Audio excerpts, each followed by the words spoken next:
बता रहे हैं कि आप लोग धोखे में मत रहना। सत्संग का फ्री मिलता है, वो क्या कहते हैं, कूपन, टोकन, कूपन जो भी हो, फ्री मिलता है, एक दिन पहले मिल जाता है। अब वहां 5 लोग खड़े हुए एक परिवार के और ले गए। इसके बाद वो 5 लोगों को 1,000 2,000 का बेच दिया। अब वो आके सत्संग में बैठने के लिए जब, तो उसकी अवस्था लिखी जाती है और उसका लिंग परिचय की पुल्लिंग है या स्त्रीलिंग है, तो मान लो 5 स्त्रीलिंग लिखे हुए नाम है और उनमें 5 पुरुष आ रहे हैं, अवस्था अलग है, उनका आधार कार्ड अलग है।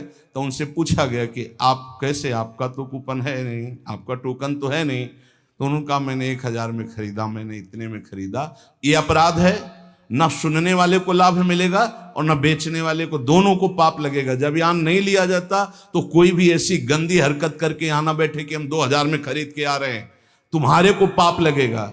तुम यहां आकर के स्वयं खड़े होकर लीजिए, नहीं है तो गली में बैठ के सुन लीजिए। क्यों आप गंदी आदत कर रहे हो, क्यों दूसरों को बढ़ावा दे रहे हो गंदगी के लिए, जब यहां एकांतिक के लिए और सत्संग के लिए बिल्कुल फ्री है। आप एकदम आइए, एक दिन पहले आइए और जो टोकन या कूपन जो भी कहा जाता है वो स्वीकार कीजिए और आप आकर के, किसी के लिए कोई फीस नहीं।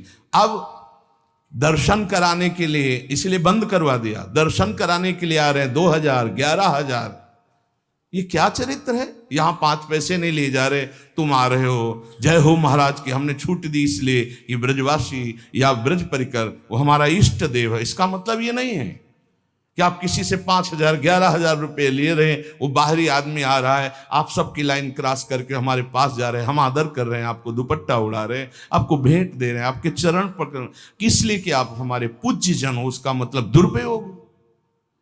कभी आपको ऐसे दर्शन से लाभ नहीं मिलेगा, ध्यान रखना। यहां सिद्धांत संतों का जो होता है उसके अनुसार चलना चाहिए। यहां कहीं किसी भी तरह की ना हमारे परिकर के कहीं दोष मिलेगा कि फीस लेंगे, और अगर आप फीस देकर कहीं से आते हैं तो आप अपराध करते हैं, आप गलत मार्ग का बढ़ावा कर रहे हैं, अधर्म का। ऐसे ही लोग अधर्मी होते हैं, आ रहे हो सत्संग करने और आप अधर्म का आचरण कर रहे हो, उसको बढ़ावा दे रहे हो, वो क्या करेगा 4 लोगों का। फिर इसके बाद क्या होगा, फिर ये विचार बनेगा कि जरूर बाबा मिले होंगे, 10,000 हमसे लेता है, 5,000 बाबा को देता होगा, 5,000 अपने आप ले। दोष दर्शन और वो बुद्धि आपको भ्रष्ट कर देगी, सत्संग और एकांतिक लाभ ले पाओगे। इसलिए इन बातों से बहुत बचना चाहिए। जब फ्री है, अध्यात्म कभी पैसे से नहीं बिकता, पैसे से जो बिकता है वो अध्यात्म नहीं होता है, गांठ बांध लो। जब यहां फ्री है तो आप लोग फ्री आइए, किसी को पैसा देने की जरूरत। थोड़ा भीड़ होने के कारण आपको हो सकता है कि कम जगह हमारे पास है वहां, अब वहां 20 25 30 लोग बैठते हैं, 1,000 लोग एकांतिक में बैठना चाहते हैं, तो हो सकता है आपको वो ना मिले।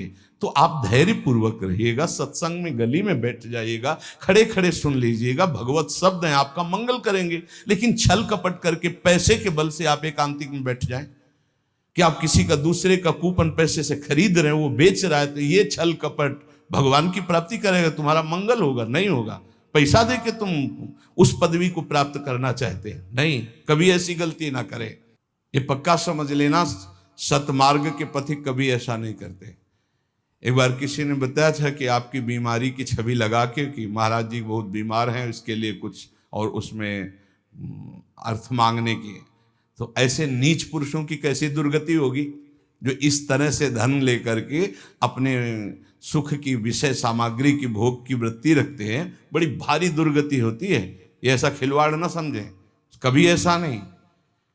यदि आज्ञा है और परिस्थिति ऐसी है तो तुम्हें दोष नहीं लगेगा, मुझे लगेगा। लेकिन यदि आज्ञा नहीं हो, आप ऐसा कहीं कोई कर रहा है किसी भी तरह से, वो विष खा रहा है, पेट फाड़ के निकलेगा, ऐसा नहीं किया जाता।